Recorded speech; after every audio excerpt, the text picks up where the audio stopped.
še enkrat predsedniku Republike Slovenije, dr. Danilu Türku, soprogo, spoštovani župan Kamnika, gospod Marjan Šarec, soprogo, cenjeni visoki gostje. Dovolite mi, da za sklep tega dela veselih povabim v.d. direktorice Zavoda za turizem in šport občine Kamnik, gospod Urško Kolar. Prosim. Spoštovani predsednik Republike Slovenije, dr. Danilo Türk, spoštovani župan občine Kamnik, gospod Marjan Šarec, spoštovani občinski svetniki, spoštovani občani in občanke in spoštovani obiskovalci. 42. dnevi narodnih noč in oblačilnih dediščine, ki jo tako ponosno prirejamo tukaj v Kamniku, se približujejo k koncu. Veseli me, da ste se zbrali v tako velikem številu in ponovno dokazali, da cenite bogato kulturno izročilo naših prednikov in razumete, kakšen pomen ima to tudi za prihodnost. V preteklih nekaj dnevih smo se zabavali ob številnih folklornih skupinah, si ogledali nastop akademijske folklorne skupine Francej Malo, prisluhnili predstavi županova Micka in se zibali pozno noč tudi ob ritmih številnih ansamblov. Upam, da ste tudi vi uživali ob pesnem programu in vas ob tej priložnosti vabim na 44 dneve narodnih noč in oblačilne dediščine v Kamniku, ki bodo tu prihodnji september. Hvala za obisk in vabljeni prihodnje leto. Sedaj pa bi v besedi povabila župana občine Kamnik, gospoda Marjana Šarca. Spoštovane Kamničanke, spoštovani Kamničani, gostje iz cele Slovenije in iz tujine, še posebej v veliko čast pa mi je pozdraviti med nami predsednika Republike Slovenije, dr. Danila Türka in njegovo soprogo, gospod Barbaro Miklič-Türk.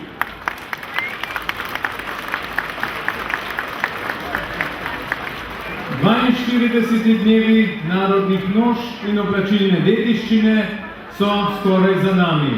Sledilo bo sklepno dejanje, zabava z ansamblom do poznih oziroma zgodnjih jutranjih ur, pa ne samo to. 42. dnevi narodnih noč in oblačilne dediščine so pokazali, da Kamničani znamo ceniti svoje izročilo, da ne gre v pozabo. O tem priča tudi razstava v Malešivi galeriji, ki si jo lahko ogledate, kajti namen festivala Dnevov narodnih noč je prav to, ohranjanje kulturne dediščine, kajti narod brez svoje kulture in dediščine nima obstoja. Spoštovane Kamničanke, spoštovani Kamničani in vsi obiskovalci, prisrčno se vam zahvaljujem za vaš letošnji obisk in vas tudi sam vabim na prihodnje dneve narodnih noč. Vas, gospod predsednik Republike, pa vljudno vabim na oder, da nam namenite nekaj besed. Spoštovani gospod župan, drage Kamničanke in Kamničani, spoštovani vsi zbrani. Res je lepo priti vsako leto ob tem času v Kamnik in si ogledati to imenitno predstavo narodnih noč in kulturnih običajev iz vseh delov Slovenije in iz mnogih drugih držav. Vsako leto ženo prideva na to prireditev in vedno nam je tu lepo. Vedno tudi srečava ljudi, ki sva jih tukaj že kdaj v preteklosti srečala. Pa se kaj pomenimo in si kaj povemo. To druženje, verjamem, je pomembno tudi za mnoge med vami tukaj. Gre za to, da smo skupaj, da se veselimo, da se navdihujemo v našem kulturnem izročilu. Oblačenje in oblačilna stroka spadata med najbolj temeljne oblike človeškega izražanja. Zato je prav, da tu v Kamniku to kulturo gojimo sistematično. In župan je že omenil razstavo tukaj v bližnji galeriji. Svetoval bi vsem, ki imate čas, da si ogledate in videli boste nekatere izredno lepe in estetsko dovršene primerke naše tradicije oblačenja tukaj v Kamniku, v srednji Sloveniji in tudi nekaterih drugih krajih.